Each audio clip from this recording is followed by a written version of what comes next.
गणेशाय नमः। ओम श्री गणेशाय नमः। जय भोलेनाथ, जय शंभो, जय नीलकंठ, जय श्रीमन्नारायण। श्री शिव महापुराण रुद्र संहिता सतीखंड तृतीय अध्याय। एतस्मिन्नन्तरे शम्भुरनुगृहाखिलान् द्विजान् धर्म संरक्ष्य विधिवदन्तर्धानं गतो द्रुतम्। इस बीच सदाशिव समस्त महर्षियों पर अनुग्रह करके तथा विधि पूर्वक धर्म की रक्षा कर शीघ्र ही अंतर्ध्यान हो गए। अथ शंकर वाक्येन लज्जितो अहं पितामहः कंदर्पाया कोपिशं हि भ्रुकुटिकुटिलाननः। उसके बाद शंभु सदाशिव के वाक्यों से मैं पितामह लज्जित हुआ। मैंने अपनी भ्रुकुटी चढ़ा ली और कामदेव पर बड़ा क्रुद्ध हुआ। दृष्ट्वा मुखमाभिप्रायं विदित्वाशोऽपि मन्मथः स्वबाणांस ज्वहाराशु भीतः पशुपतेर्मुने। हे मुने, मेरे मुख को देखकर और मेरा अभिप्राय इस समझकर रुद्र से भयभीत उस कामदेव ने अपने बाणों को लौटा लिया। ततः कोपसमायुक्तं पद्योनिरहं मुने अज्वलं चाति बलवान् दिद्ध छुरिविपावकः। हे मुने, तब मैं पद्योनि ब्रह्मा कोपयुक्त होकर इस प्रकार जलने लगा जिस प्रकार भस्म करने की इच्छा वाली अति बलवान अग्नि प्रज्वलित हो उठी है।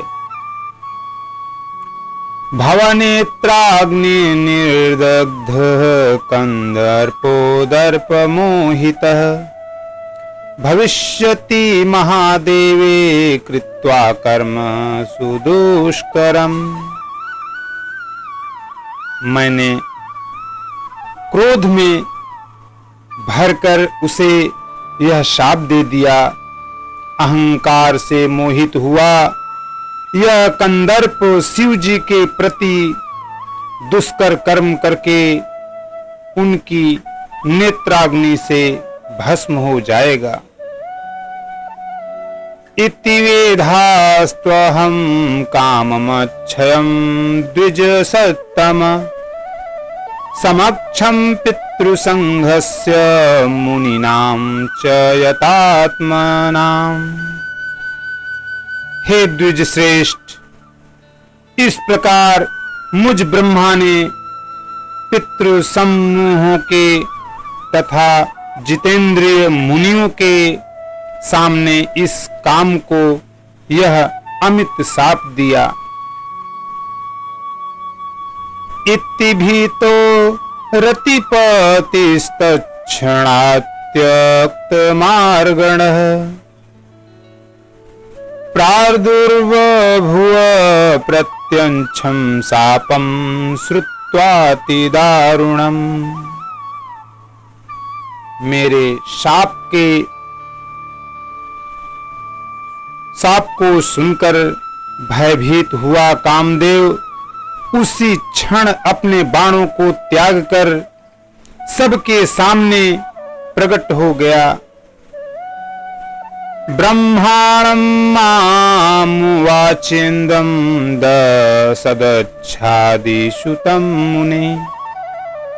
शृण्वतां पितृसंघानां सध्यायाश्च विगर्वधि। हे मुने, उसका सारा गर्व नष्ट हो गया। तब वह दक्ष आदि मेरे पुत्रों, अग्निश्वाक्तादि पितरों, संध्या एवं मुझ ब्रह्मा के सामने ही सबको सुनाते हुए यह कहने लगा, किमर्थ भवता ब्रह्माण सत्तो अहमिति दारुणम् अनागस्तौ लोकेश न्याय मार्गानुसारिणः। कामदेव बोले,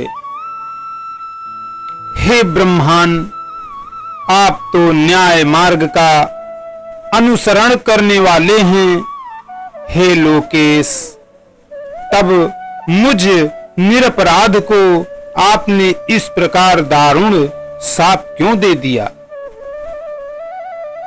त्वया चोक्तं नु मत्कर्म यत्तद् ब्रह्मन् कृतं मया तत्र योग्यो न शापो मे यतो नान्यत् कृतं मया। तो वही कार्य किया, आपको मुझे शाप देना ठीक नहीं है, क्योंकि मैंने आपकी आज्ञा के विरुद्ध कोई अन्य कार्य नहीं किया है। अहम विष्णुस्तथा शंभो सर्वे त्वच्छर गोचराः इति यद्वत्ता प्रोक्तं तन्मयापि निरीक्षितं परीक्षितं। हे ब्राह्मण, मैं ब्रह्मा, विष्णु तथा शिव ये सब भी तुम्हारे बाणों के वशीभूत होकर रहेंगे। ऐसा जो आपने कहा था उसी के अनुसार ही मैंने परीक्षा ली थी। नापराधो ममाप्यत्र ब्रह्मन् मयि निरागसी दारुण समय श्रेयस्व शापो देव जगतपते। अतः हे ब्राह्मण, इसमें मेरा अपराध नहीं है। हे देव, हे जगतपते, यदि आपने मुझ निरपराध को यह दारुण शाप दे ही दिया तो इसका कोई समय भी निश्चित कर दीजिए। इति तस्य वच श्रुत्वा ब्राह्मणः जगतां पतिः प्रत्योचम यतात्मानं मदन् दमयन्मुहुः। ब्रह्मा जी बोले, हे नारद, तब मैं जगतपति ब्रह्मा उसकी यह बात सुनकर चित्त को वश में करने वाले काम को बार बार डांटता हुआ इस प्रकार बोला, आत्मजामं संधेयं यस्मादेततस्कामतः लक्ष्यीकृतो अहं भवता ततः शापो मया कृतम्।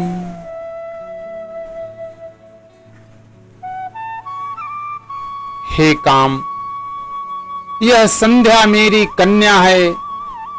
तुमने इसकी ओर सकाम करने के लिए मुझे अपने काम का लक्ष्य बनाया, इसीलिए मैंने तुम्हें शाप दिया। अधुना शान्तरोषो अहं त्वां वदामि मनोभव शृणुष्व गत संदेहः सुखी भव भयं त्यज। हे मनोभव, अब मेरा क्रोध शांत हो गया है, अतः मैं तुमसे कह रहा हूं, उसे सुनो। तुम संदेह रहित होकर सुखी हो जाओ और भय छोड़ो। त्वं भस्म भूत्वा मदन भर्गलोचन वर्णा तथैवासु समं पश्चान् शरीरं प्रापयिष्यामीसि। हे मदन, तुम महादेव जी की नेत्राग्नि से भस्म होकर बाद में शीघ्र ही इसी के समान शरीर प्राप्त करोगे। यदा करिष्यति हरो अस्च सा द्वार परिग्रहम् तदा स एव भवतः शरीरं प्रापयिष्यति। जब शंकर जी विवाह करेंगे तब वे अनायास ही तुम्हें शरीर प्रदान करेंगे। एवं मुक्त्वाथ मदनमहं लोक पितामहं अंतर्गतो मुनीन्द्राणां मानसानां प्रपश्यताम्। हे नारद, काम से इस प्रकार कहकर मैं लोक पितामह उन मानस पुत्र मुनिवरों के देखते देखते ही अंतर ध्यान हो गया। इत्येवं मे वचः श्रुत्वा मदनस्ते अपि मानसाः संबभूषुता सर्वे सुखिनो अरं गृहं गताः। इस प्रकार मेरे वचन को सुनकर कामदेव तथा मेरे वे सभी मानस पुत्र प्रसन्न हो गए और शीघ्रता से अपने अपने घरों को चले गए। ओम नमः शिवाय। ओम नमः शिवाय। इति श्री शिव महापुराणे द्वितीयायां रुद्र संहितायां द्वितीय सती खंडे काम शापानुग्रहो नाम तृतीय अध्याय। इस प्रकार श्री शिव महापुराण के अंतर्गत द्वितीय रुद्र संहिता के द्वितीय सती खंड में काम शापानुग्रह वर्णन नामक तीसरा अध्याय पूर्ण हुआ। बोलो ओम नमः शिवाय। ओम नमः शिवाय। जय भोलेनाथ।